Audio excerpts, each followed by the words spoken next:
The beeping of machines was the only sound that echoed in the pristine white room of the private ward. Julian Mercer, 72, lay motionless on the hospital bed, his face gaunt, his hair like streaks of tarnished silver across the pillow. To the world, he was unconscious, lost in a coma after a supposed fall in his estate. To the hospital staff, he was another wealthy elder with a nameless past and no known heirs. But behind closed lids, his mind was fully awake, listening, observing, waiting. Nobody knew the truth. Julian Mercer, real estate titan, once featured on the cover of Forbes, owner of half the skyline in 5 different cities, was faking his coma. The reason? Trust. He had been betrayed before, by partners, by friends, by the people closest to him.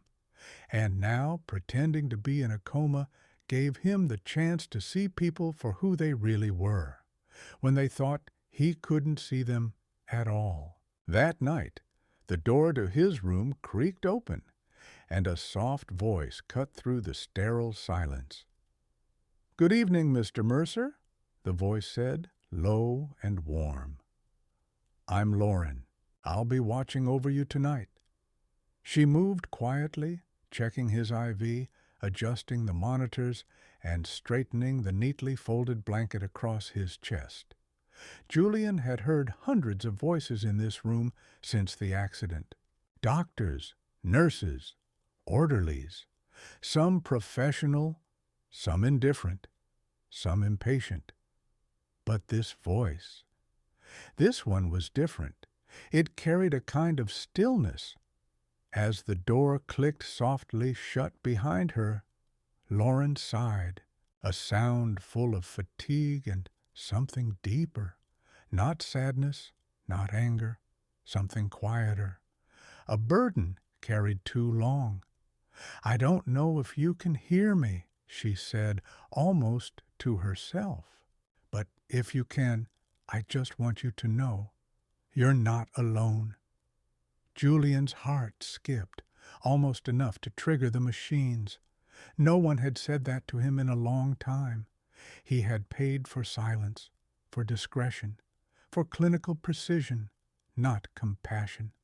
But this nurse, this Lauren, she wasn't talking to a billionaire.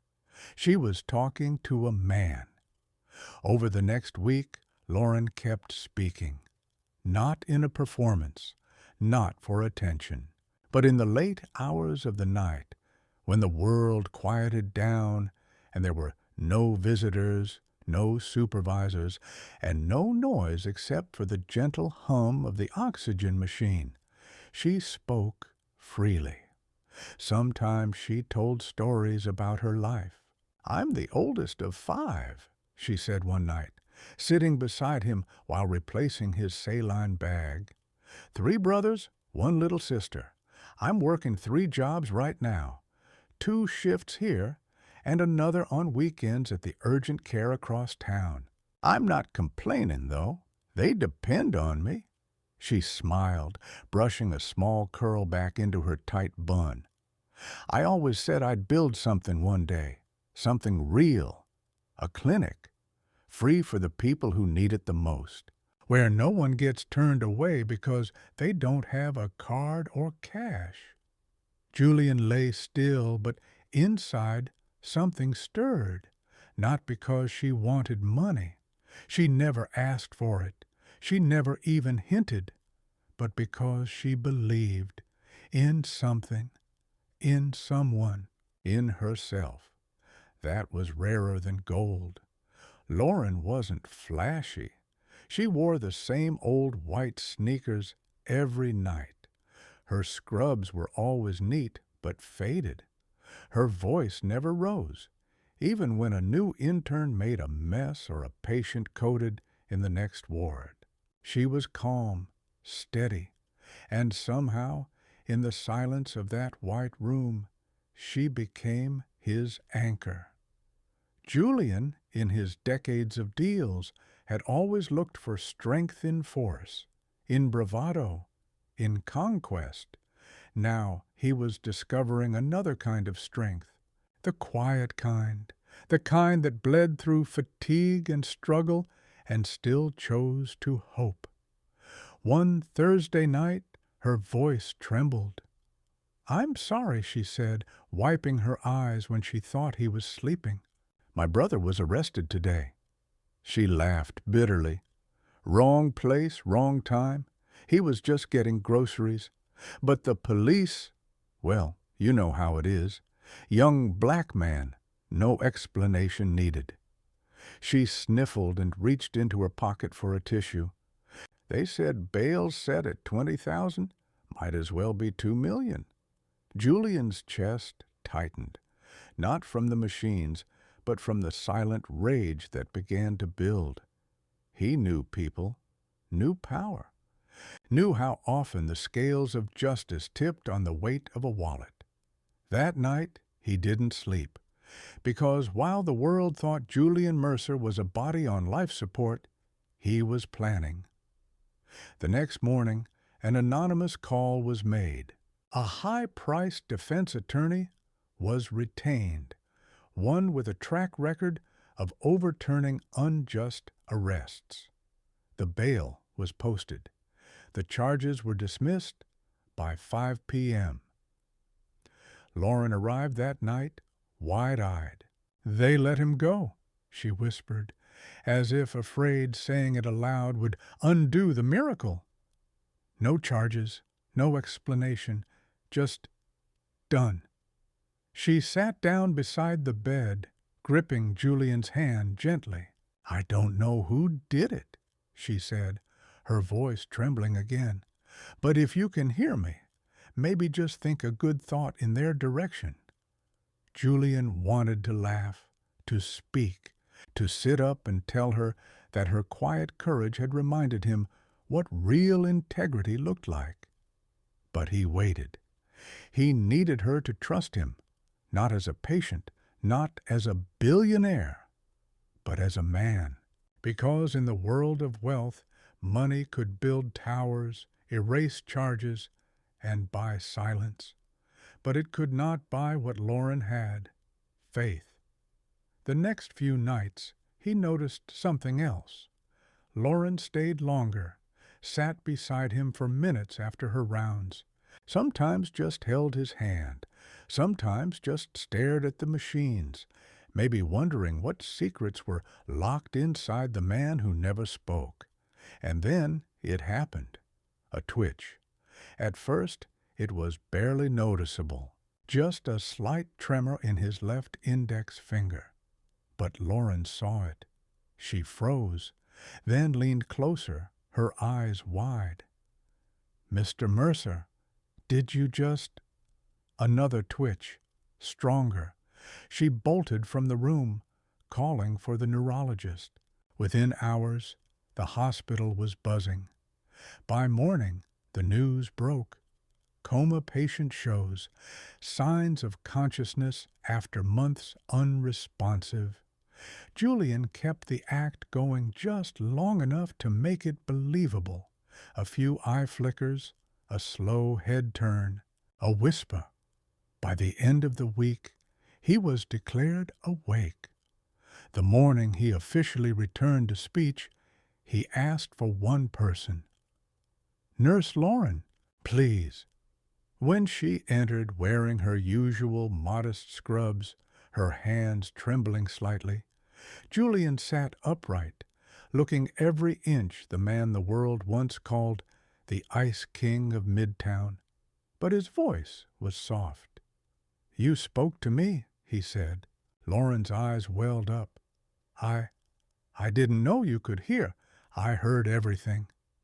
He gestured to the leather-bound folder on his side table. "Inside are the papers. I want to fund your clinic, fully. No strings, no debts. Just a thank you." "For what?" she whispered, her voice cracking. "For being human," he said simply. for being the one voice of hope in a room where no one else was listening. Lauren stood frozen in Julian Mercer's hospital room. The folder sat untouched on the tray table beside him, its dark leather cover looking almost sacred in the morning light. She hadn't even reached for it. She couldn't. "What do you mean, fund my clinic?" she asked, her voice barely above a whisper. Julian's expression was steady, his voice calm but resolute. "Exactly what it sounds like. I heard every word you said in this room every night. I know what you want to build, and I want to help you do it." Lauren shook her head slowly, as if she were trying to clear a fog from her mind. "You don't even know me. I know you better than most people I've met in boardrooms," Julian replied. "I know you didn't ask for anything. That's why I believe you're the right person to receive everything." She looked away, her throat tightening. "Is this a test?" He smiled gently. "No, this is gratitude." Lauren sat down slowly in the chair beside him, the same one she'd occupied for countless nights when she thought he was unconscious. Now, the silence between them was different, not clinical, not quiet, charged. "Why would someone like you care about someone like me?" Julian paused, then leaned forward just slightly, wincing from the effort. "Because you reminded me what real humanity looks like. And because I owe this world something better than glass towers and luxury condos. Maybe this is my way of trying to give something back with what time I have left." Lauren blinked. "What do you mean?" Julian's voice dropped a note. "I have a neurological condition. It's progressive. We've kept it private. The coma was a convenient story to disappear behind while I evaluated my life." She stared at him, her heart twisting. "So you're dying?" "I don't know how long I have," he said, "but it's long enough to do one last thing that matters." And just like that, she reached for the folder. Inside were legal documents, a trust fund in her name, real estate options, the framework for a non-profit medical clinic under her leadership. The numbers made her breath catch. Millions. A handwritten note lay on top of the papers. "To the woman who reminded me I still had a soul. Make something beautiful. Julian." Lauren clutched the letter to her chest, tears welling in her eyes. But before she could respond, Julian asked softly, "Tell me what it looks like." "Your clinic." She smiled through the tears. "It's not just a building. It's a place where people walk in sick and leave with dignity. No ID checks, no shame. A place where someone's zip code doesn't decide if they live or die." Julian nodded slowly. "Then let's build that." Word spread fast, first within the hospital, then outside its walls. A billionaire pretending to be in a coma helped a struggling nurse build her dream. The tabloids couldn't resist. Neither could social media. By the end of the week, Lauren's name was trending, but she wasn't interested in fame. She turned down every interview request, declined photo ops. Instead, she worked. She began researching properties in underserved neighborhoods. She met with architects. She consulted nonprofit health advisors and community organizers. Julian, meanwhile, arranged everything from behind the scenes. Silent, discreet, precise. "You're not just giving me money," Lauren said one evening over coffee in Julian's garden. "You're giving me responsibility." He nodded. "And you're the only one I trust not to waste it." She laughed softly. "That may be the most dangerous compliment I've ever received." But not everyone celebrated the news. In the boardroom of Mercer Holdings, a storm was brewing. Julian's longtime COO, Gregory Vance, sat across from the board of directors, flipping through a tabloid article with thinly disguised disgust. This nurse, this nobody, has access to Julian's personal finances? She's building a clinic, one director noted. With our money, Vance snapped. Or what used to be ours. Julian's going off script. We need to step in. The board murmured, but they were too late. Julian had already transferred enough assets into an irrevocable trust under Lauren's name. Ironclad, bulletproof, out of reach. Gregory clenched his jaw. He's getting soft. One of the other board members adjusted her glasses. Or maybe he's finally doing something right. A month later, Lauren stood before the vacant lot in South Park View, an area known more for boarded-up shops and broken streetlights than for medical care. "This is it," she whispered. She could already see the building in her mind.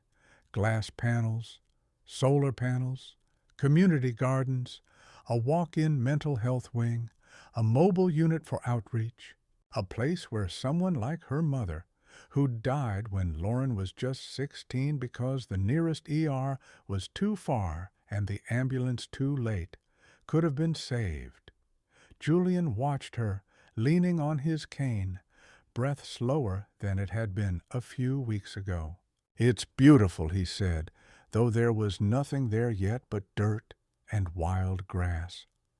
Lauren turned to him. "I want to name it after your mother." Julian blinked. "Why?" "Because I think she'd be proud of you," Lauren said, "and because I know you don't want the spotlight, but someone needs to remember who you really were." He didn't reply, just reached out and squeezed her hand. Ground broke in September. Construction began in earnest. Community members volunteered. Donations poured in after the story resurfaced, stories about the nurse who spoke to a coma patient and changed everything. But behind the scenes, Julian was getting weaker. He stopped attending site visits, needed more rest. Lauren visited him every evening. She brought him photos, blueprints, soil samples. One time, she brought him a stethoscope and made him listen to her own heartbeat. "That's the sound of a legacy," she joked. Julian smiled weakly. "That's the sound of a life well lived." One morning in November, Lauren arrived at his estate and was greeted by silence. No staff, no sound. His assistant met her in the hallway, eyes red. He passed early this morning, peacefully. Lauren stood there, frozen. She had known this was coming. She hadn't known how much it would hurt. A sealed envelope waited on Julian's desk. Inside was a key and a letter.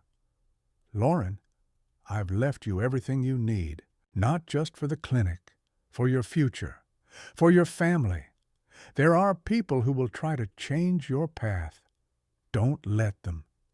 You were right to dream, and I was lucky to listen. Build something so real the world can't look away. I'm proud to have known you. Jay." She sank into his chair and cried.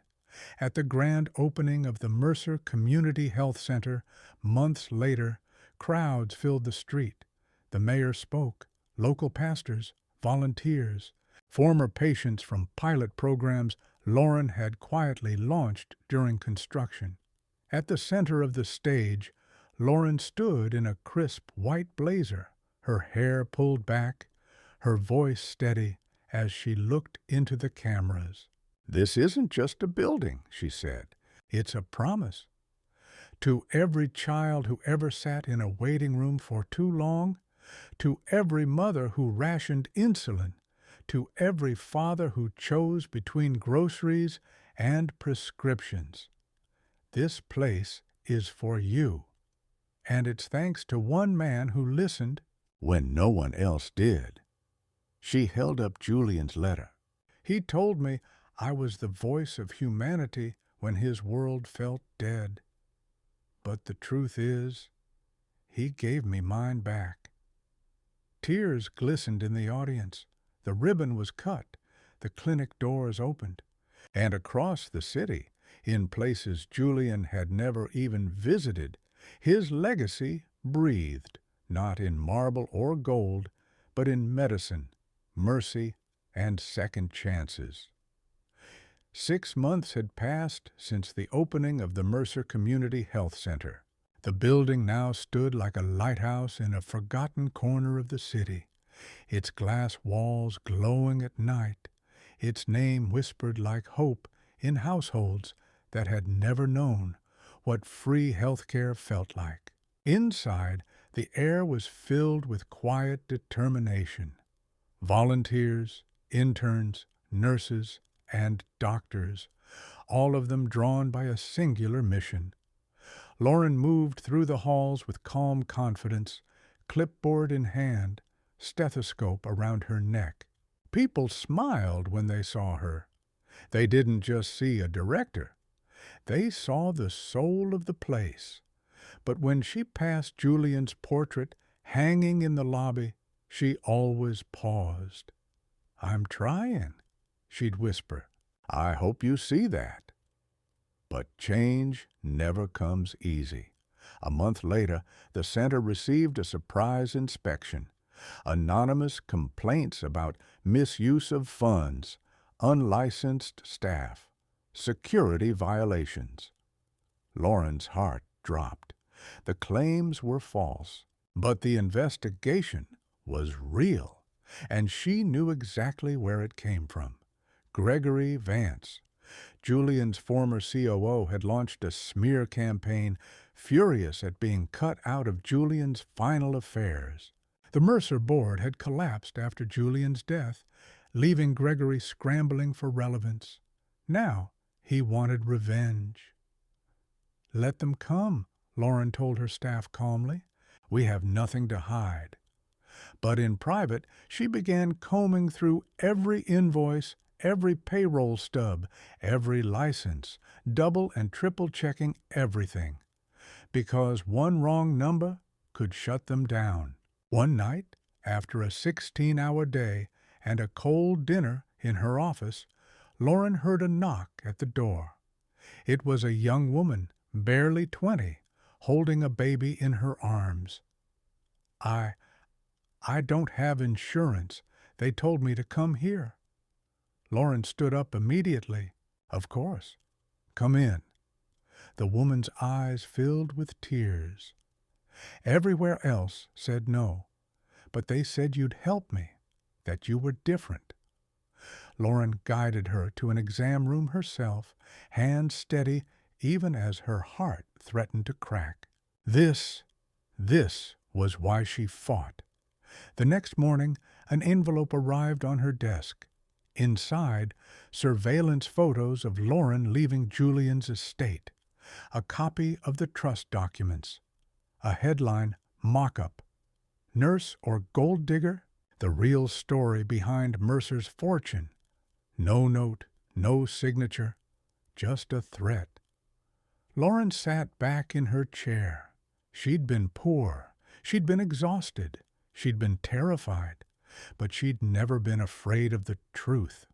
So she made a decision. That evening she called a press conference. No lawyers, no advisors, just a microphone, a small podium, and a crowd of reporters hungry for scandal. Lauren stepped up in her simple white coat, no makeup, no spin. "I know what you're here for," she began. "You want to know if the rumors are true, if I manipulated a dying man, if this place is built on pity or profit." The murmurs in the crowd died. "Well, here's the truth. I talked to a man who everyone thought couldn't hear. I shared my story, because I thought no one was listening, but someone was. And he chose to help me, not because I asked, but because he saw something worth building. This clinic didn't come from scandal.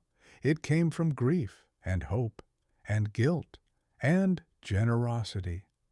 Her voice rose, filled with emotion. If you want to tear me down, fine, but look behind me. She pointed to the clinic, where over 200 patients had been seen that week alone, most of them uninsured. Tear me down, and you don't just hurt me. You hurt every child who's gotten a free inhaler here, every mother who's gotten prenatal care, every elder who didn't have to choose between insulin and rent. So go ahead, print your headlines. I'll keep showing up, because this isn't about me. It never was. The crowd fell silent, and then applause, slow at first, then louder. Even some reporters wiped their eyes. By the end of the week, donations tripled. Even as Gregory Vance tried to fan the flames, the truth burned brighter. Because Lauren didn't fight fire with fire. She fought it with facts, with compassion, with living proof. And then came the moment she could never have prepared for. A call from a law firm in Zurich. Miss Lauren Davis? Yes. We represent the Mercer Family Foundation in Europe. Mr. Mercer made additional arrangements through an offshore trust, one that activates upon the successful operation of a free clinic in his name. Lauren frowned. What kind of arrangements? You are now the majority stakeholder in a $200 million philanthropic fund, effective immediately. She almost dropped the phone. I'm sorry, what? There's also a note, the lawyer added. If you're reading this, then you did it. I knew they'd try to stop you. I knew you'd keep going anyway. You told me once you'd open one clinic. Why not 10? Don't let this world make you small. Build louder. Jay. Lauren sat in silence for 10 full minutes before tears fell silently down her cheeks. He hadn't just believed in her. He'd bet everything on her. 2 years later, the Julian Mercer network of community clinics had expanded to 6 cities. Every location was staffed by locals. Every patient seen regardless of income. Mobile health vans reached the most vulnerable, homeless communities, migrant neighborhoods, rural seniors. And at the center of it all was Lauren.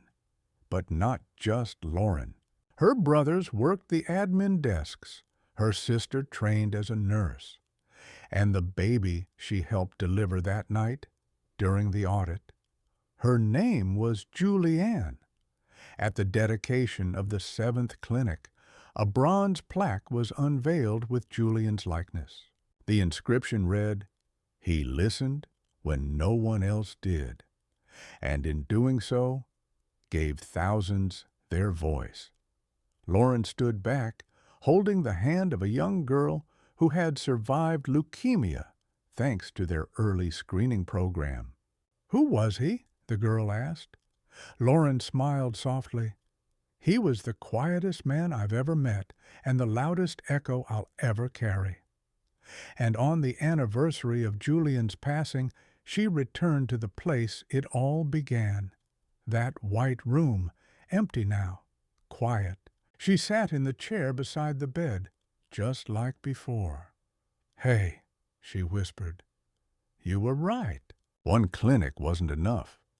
She pulled out a small notebook, the kind she used to carry on her night shifts, and wrote one line. "The world listens more than we think, especially when we believe no one hears us." She placed the notebook on the windowsill and walked out. The room was silent again, but not empty, because echoes don't need volume, just truth.